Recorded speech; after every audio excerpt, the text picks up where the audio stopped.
Wassalatu wassalamu ala asyrafil khalqillah sayyidina Muhammad ibn Abdullah wa ala alihi wa sahbihi wa man walah wa la haula wa la quwata illa billah. Pada pertemuan sebelumnya kita telah membahas tentang mujibut taklif. Hal-hal yang menyebabkan seorang itu sampai ke dalam kategori baligh dan dengan syarat-syaratnya, diantaranya adalah baligh, akal, dan kedua syarat yang lain yaitu adalah bulughud da'wah dan salimul hawas. Sudah kita terangkan semuanya itu di pertemuan sebelumnya, yang mana apabila semua kategori tersebut telah terpenuhi, maka dia sudah menjadi seorang yang mukallaf, telah tertuntut dengan atau telah dibebani dengan beban syariat. Apa yang dia wajib lakukan di dalam syariat kita, seperti sholat 5 waktu, seperti puasa pada bulan Ramadan, seperti membayar zakat fitrah ketika Idul Fitri, apabila dia mempunyai harta dia wajib untuk melakukan zakat, apabila dia mempunyai harta cukup untuk berhaji dia harus melaksanakan haji. Itu kan pokok-pokoknya saja. Untuk kesunahan itu terserah dia, apabila dia mengerjakannya itu baik untuknya, apabila dia tidak mengerjakannya. Walhasil di dalam syariat kita yang dituntut itu adalah hal-hal yang fardhu ain, harus dia laksanakan berhubungan dengan mukallaf ini, harus dia laksanakan. Tetapi pelaksanaan dari kewajiban-kewajiban tersebut menuntut adanya pembiasaan sebelumnya. Makanya Nabi Muhammad SAW beliau itu bersabda, muru awladakum bisolati wahum fi sab', atau kama qala, perintahkanlah anak-anak kalian untuk sholat dan mereka pada umur 7 tahun, ketika mereka umur 7 tahun. 7 tahun itu menurut para fuqaha adalah batasan tamyiz seseorang.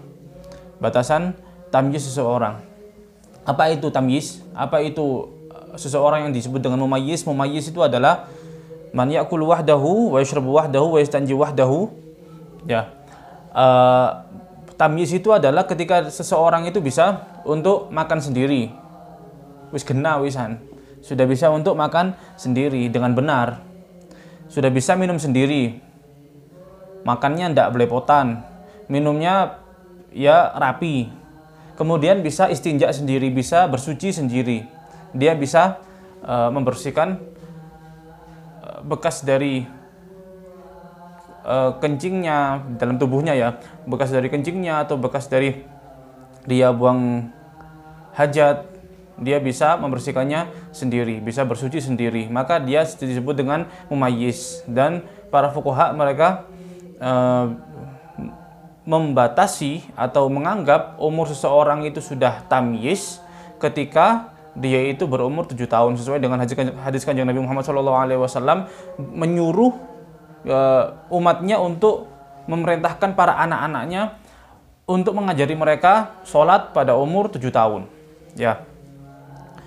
Ada pendapat atau ada definisi yang lain di dalam mumayyiz. Itu datang suatu hadis dari Rasulullah SAW. Beliau ditanya siapa itu mumayyiz, dan beliau mengatakan man arafa shimalahu an yaminihi, barang siapa yang mengetahui kiri dari kanannya. Maksudnya ini adalah suatu kiasan.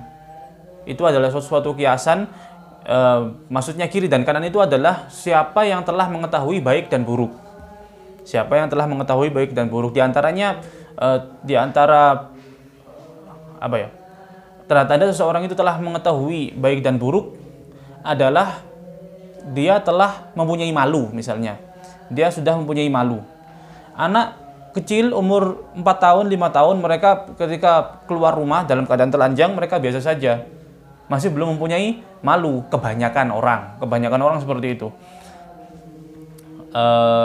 Kebanyakan anak kecil seperti itu. Ketika mereka umur 7 tahun, maka sudah mulai ada malu. Tidak mungkin mereka keluar dari rumah dalam keadaan telanjang. Maka ini adalah batasan tamyiz. Salah satu daripada batasan tamyiz, ketika seseorang itu sudah tahu baik dan buruk, yang ditandai dengan apa? Dia mempunyai malu.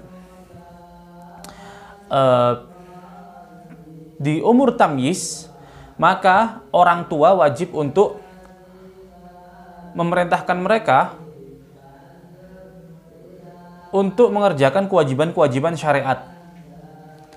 Pastinya sebelum memerintahkan mereka di umur tamyiz untuk mengerjakan kewajiban syariat, maka orang tua harus mengajari mereka, memperkenalkan mereka kepada ajaran-ajaran syariat.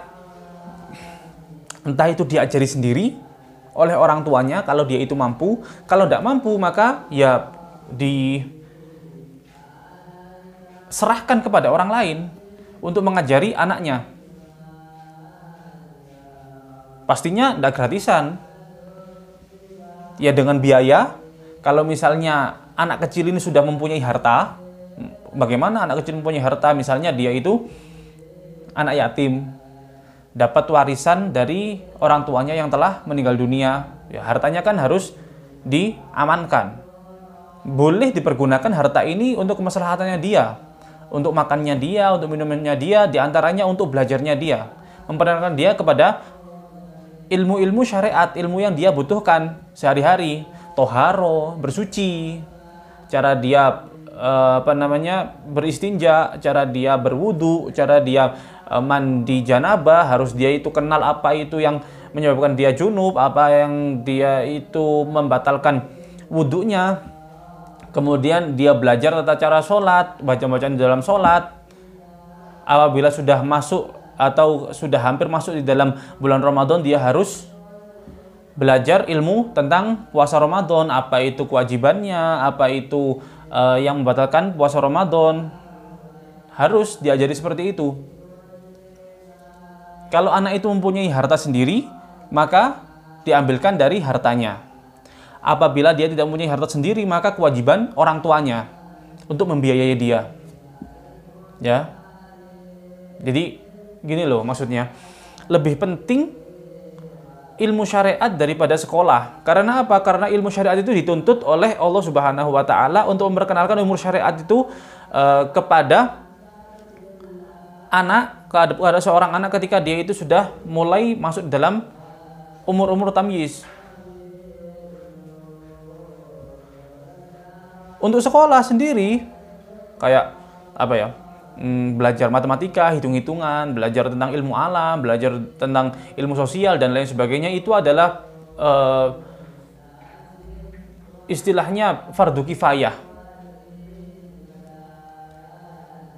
Kalau fardu ainnya, seseorang itu ya harus belajar ilmu agama, ilmu yang dia butuhkan di dalam sehari-harinya, peribadatannya kepada Allah Subhanahu wa taala. Apabila dia itu bertransaksi di dalam jual beli misalnya, ya dia harus juga mempelajari ilmu tentang jual beli. Jadi seperti itu.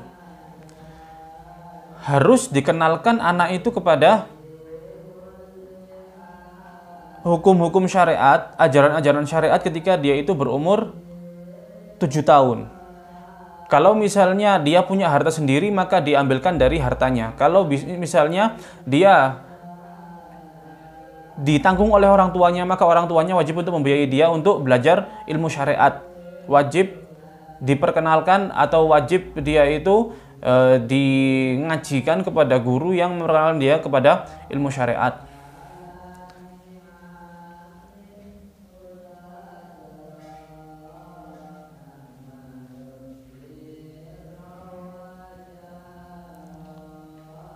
Apabila orang tuanya tidak mempunyai harta untuk mengajarkan kepada anaknya ini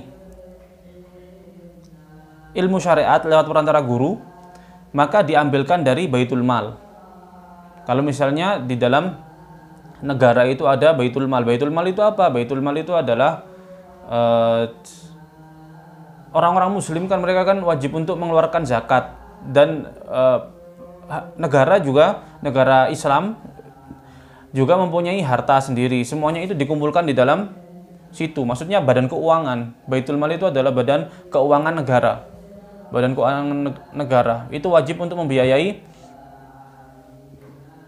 anak-anak untuk belajar ilmu syariat apabila orang tuanya tidak mampu untuk membiayainya. Kalau misalnya tidak ada baitul mal, maka itu adalah kewajiban aghniyaul muslimin, orang-orang kaya dari golongan orang muslim. Orang-orang kaya dari golongan orang muslim.